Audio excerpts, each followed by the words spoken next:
Good morning વિદ્યાર્થી મિત્રો. ધોરણ 12 સાયન્સમાં ચેપ્ટર નંબર 12 બાયોટેકનોલોજી અને તેના પ્રયોજનોનો આપણે અભ્યાસ કરીએ. ઓલમોસ્ટ આ ચેપ્ટર જે છે એની બધી થિયરી પતી ગઈ છે. એક લાસ્ટ થિયરી આપણે સમજવાની છે, જૈવ તસ્કરી. જૈવ તસ્કરી જે છે, આ જૈવ તસ્કરીને બાયોપાયરસી તરીકે પણ ઓળખવામાં આવે છે. જૈવ તસ્કરી જે છે તેને બાયોપાયરસી તરીકે પણ ઓળખવામાં આવે છે. સમજો, આપણે ગયા લેક્ચરમાં જ્યારે જૈવ પેટન્ટ ભણ્યા તો આપણે એક ઉદાહરણ ભણ્યા હતા કે જે આપણી બાસમતી ચોખાની શોધ છે. બાસમતી ચોખા મૂળભૂત ભારતમાં શોધાયેલા છે, પણ એની પેટન્ટ કોની પાસે છે? અમેરિકા પાસે છે. તો આ એક પ્રકારની જૈવ તસ્કરી કહેવાય. મેં તમને વ્યાખ્યા સમજાવી, સમજો. મોટા સંગઠનો અને બહુરાષ્ટ્રીય કંપનીઓ, મોટા સંગઠનો અને બહુરાષ્ટ્રીય કંપનીઓ જૈવ સ્ત્રોત અથવા તો બીજા રાષ્ટ્રની જૈવ સંપત્તિઓનું જે તે દેશની સત્તાવાર મંજૂરી વગર તેના પેટન્ટનું શોષણ કરે, મતલબ કે પેટન્ટ મેળવી લે કોઈ પણ યંત્ર પ્રકારે, તો આ શોષણને શું કહેવામાં આવે? જૈવ તસ્કરી. આ શોષણને શું કહેવામાં આવે? જૈવ તસ્કરી. મોટા સંગઠનો છે, બહુરાષ્ટ્રીય કંપની છે, એ જે તે દેશની સત્તાવાર મંજૂરી વગર એની પેટન્ટનું શોષણ કરે, મતલબ કે એની જે તે જૈવિક શોધખોળ હોય એની એન પ્રકારે પેટન્ટ મેળવી આવે કે જેની મૂળ જે સંશોધક દેશ છે ને ખબર જ ના હોય, અને પછી આપણને ધ્યાનમાં આવે કે અચ્છા બાસની ચોખા તો આપણે શું પેટન્ટ કોની પાસે? અમેરિકા પાસે. પછી ખબર પડે કે આપણે છેતરી ગયા, આપણો દાવ થઈ ગયો. પણ એ સંજોગોમાં છેલ્લા આપણે કશું કરી શકીએ નહીં, કારણ કે પેટન્ટ જે છે તો ચોરી થઈ ગઈ છે. તો આને એક પ્રકારની જૈવ તસ્કરી કહેવાય. એ સમજો કે આ દુનિયામાં બે પ્રકારના દેશો છે જેમની વચ્ચે સ્પર્ધા થઈ રહી છે. એક છે વિકસિત દેશ અને એક છે વિકાસશીલ દેશ. વિકસિત દેશ જે છે તેઓ આર્થિક રીતે સંપન્ન છે, ટેકનોલોજી પણ તેમની પાસે ખૂબ સારી છે. જ્યારે વિકાસશીલ દેશ છે એ આર્થિક દ્રષ્ટિએ એટલા સંપન્ન નથી, ટેકનોલોજીમાં પણ વિકસિત દેશ કરતા પાછળ છે. પણ આ વિકાસશીલ દેશો પાસે જૈવ સંપત્તિઓ બહુ મોટી માત્રા, જેમ કે આપણે ભારતની વાત કરીએ, ભારત એક વિકાસશીલ દેશ છે. કદાચ અન્ય વિકસિત દેશોની સરખામણીમાં આપણે જોવા જઈએ તો આર્થિક દ્રષ્ટિએ અથવા તો ટેકનોલોજી દ્રષ્ટિએ આપણે પાછળ હોઈ શકીએ, પણ જ્યારે આપણે જૈવ સંપત્તિની વાત કરીએ, પરંપરાગત જ્ઞાનની વાત કરીએ, તો બાકીના વિકસિત દેશો કરતા આપણે ઘણા બધા આગળ છે. તો થાય શું કે વિકસિત દેશ છે એ વિકાસશીલ દેશ પાસે જે પરંપરાગત જ્ઞાન છે એની ઉઠાંતરી કરી લે, બેઠું પરંપરાગત જ્ઞાન જે છે એની ઉઠાંતરી કરી લે અને એને નવા સ્વરૂપે પ્રગટ કરે, અને પછી કે અમે શોધ્યું એમ કરીને જે તે વસ્તુની કે જે તે જ્ઞાનની એક પેટન્ટ મેળવી આવે. જ્યારે પેટન્ટ મેળવ્યા પછી આપણને ખબર પડે કે અચ્છા આ તો આપણી વસ્તુ હતી, આ ચોરી છે, પણ પછી આપણે કંઈ કરી શકવાના નથી. તો આ જે પ્રક્રિયા થઈ આને કહેવામાં આવે જૈવ તસ્કરી અથવા તો આને બાયોપાયરસી તરીકે ઓળખવામાં આવે. બુકમાં બહુ ડિટેલમાં માહિતી નથી એટલે મેં તમને આખી થિયરી લખીને આપી કે તમને વાંચવામાં સમજવામાં સરળતા રહે. તો જોઈએ, સામાન્ય રીતે જે વિકસિત દેશો છે તેઓ યંત્રો ઉદ્યોગ અને આર્થિક દ્રષ્ટિએ સમૃદ્ધિ ધરાવે, પણ એમની પાસે જૈવિકતા તેમજ જૈવ સમૃદ્ધિનું પરંપરાગત કે તળપદું જ્ઞાન મતલબ કે દેશી જ્ઞાન એ અપૂરતું હોય. જ્યારે વિકાસશીલ રાષ્ટ્રો છે એ યંત્ર ઉદ્યોગ અને આર્થિક સમૃદ્ધિની બાબતમાં થોડા નબળા હોય, પણ જૈવિકતાની વાત કરીએ કે જૈવ સમૃદ્ધિની વાત કરીએ કે તળપદા જ્ઞાનની વાત કરીએ તો આ દેશો પાસે વધારે માત્રામાં હોય. એટલે વિકસિત દેશો જે છે એમની પાસે આર્થિક સમૃદ્ધિ છે, ટેકનોલોજી છે, પણ જૈવિક સમૃદ્ધિ નથી. જ્યારે જે વિકાસશીલ દેશો છે આ વિકાસશીલ દેશો પાસે જૈવિક સમૃદ્ધિ છે, પણ એમની પાસે એટલી બધી આર્થિક સમૃદ્ધિ અથવા તો યંત્ર ઉદ્યોગો જે છે એ નથી.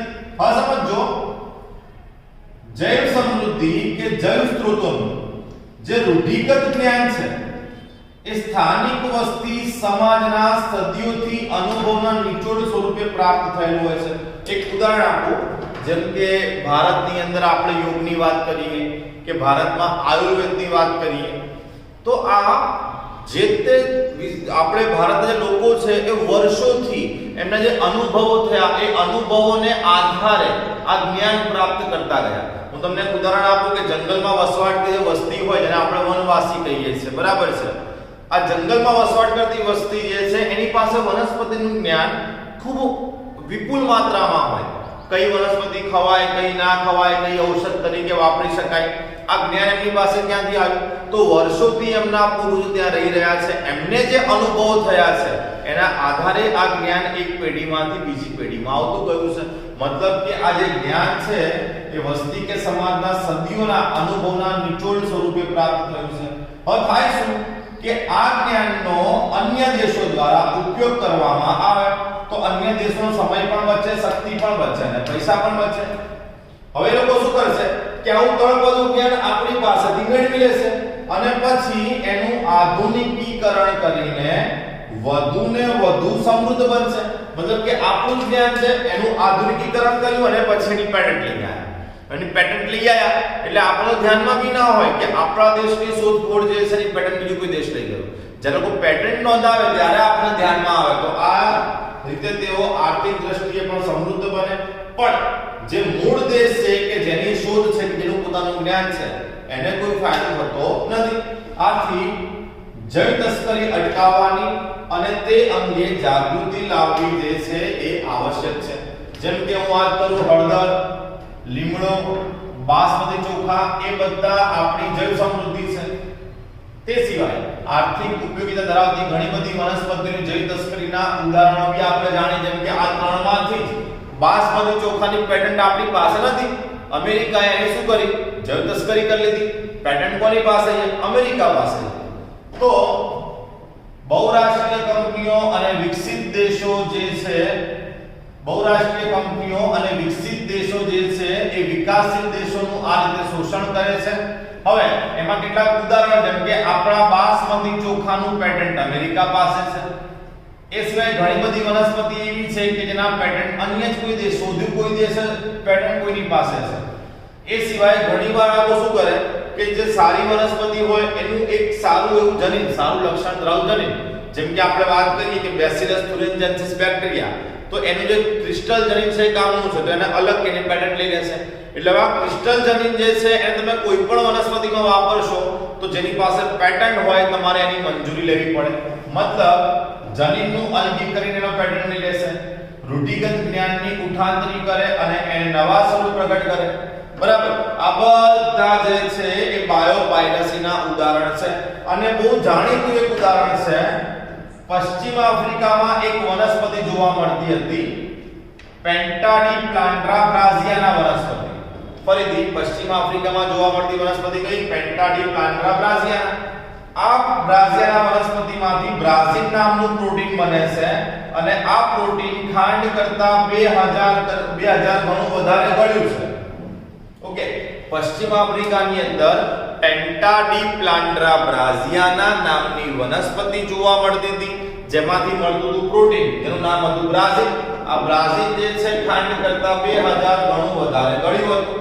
હવે ગળપણ વધારે હતું પણ કેલરી એની અંદર ઓછી હતી. એટલે આ પ્રકારનું પ્રોટીન ડાયાબિટીસની સારવારમાં વાપરી શકાય. હવે સમજો વનસ્પતિ કોની છે? પશ્ચિમ આફ્રિકાની છે. તો પેટન્ટ કોની પાસે હોવા જોઈએ? પશ્ચિમ આફ્રિકા પાસે. પણ અહીંયા બી જુઓ શું થયું, અમેરિકા જે છે એને બ્રાઝિન પ્રોટીનનો પેટન્ટ મેળવી લીધો.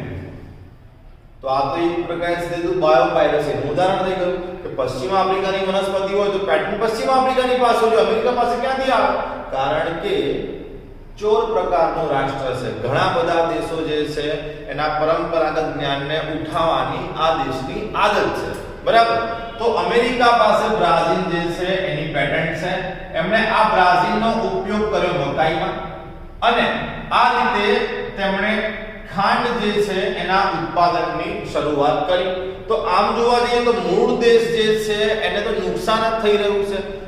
મૂળ દેશ કે જેની સંશોધન છે, જેનું શોધ છે, કે જેની જૈવ સમૃદ્ધિ છે, એને બીજું કોઈ દેશ લઈ ગયું. આર્થિક ફાયદો બીજા કોઈ દેશને મળી રહ્યો છે. તો મૂળ જે દેશ છે, સંશોધક દેશ છે, વિકાસશીલ દેશ જેનું પોતાનું જ્ઞાન છે, એને તો આમાં નુકસાન જ થઈ રહ્યું છે. માટે જૈવ તસ્કરી રોકવા આંતરરાષ્ટ્રીય કક્ષાએ કડક નિયમો બનાવવા જરૂરી છે, જેના કારણે ભવિષ્યમાં વિકસિત અને વિકાસશીલ દેશો વચ્ચેની સ્પર્ધા અટકી શકાય, નુકસાનનું યોગ્ય વળતર ચૂકવાઈ શકાય અને શોષણની પ્રક્રિયા જે છે એને બંધ કરવામાં આવે. તો ઇન શોર્ટમાં અહીંયા આપણે જૈવ તસ્કરી એટલે કે બાયોપાયરસી પતી ગઈ. આમાં ખાલી એટલું જ સમજવા આપણને મળે છે કે જે તે દેશનું પરંપરાગત જ્ઞાન હોય કે જે તે દેશની જૈવ સમૃદ્ધિ હોય એ દેશની જાણ બાદ અન્ય કોઈ દેશ એની પેટન્ટ લઈ લે અને એનો ઉપયોગ કરવા લાગે તો એને શું કહેવામાં આવે? જૈવ તસ્કરી તરીકે ઓળખવામાં આવે. તો અહીંયા કોઈને એકવાર સ્ક્રીનશોટ લેવો હોય તો સ્ક્રીનશોટ લઈ લો પહેલા. ઓકે, તો આની સાથે આપણું ચેપ્ટર નંબર 12 બાયોટેકનોલોજી અને તેના પ્રયોજનો પૂરા થયા. એની સાથે આપણું 11મું અને 12મું ચેપ્ટર જે છે એક યુનિટ તો બાયોટેકનોલોજી, આ આખો બાયોટેકનોલોજીનો યુનિટ જે છે એ પણ આપણે પૂરો થયો. તો આજના લેક્ચરમાં અહીંયા સુધી રાખીએ છીએ. આવતા લેક્ચરમાં નવા કોઈ ચેપ્ટરથી આપણે શરૂઆત કરીશું.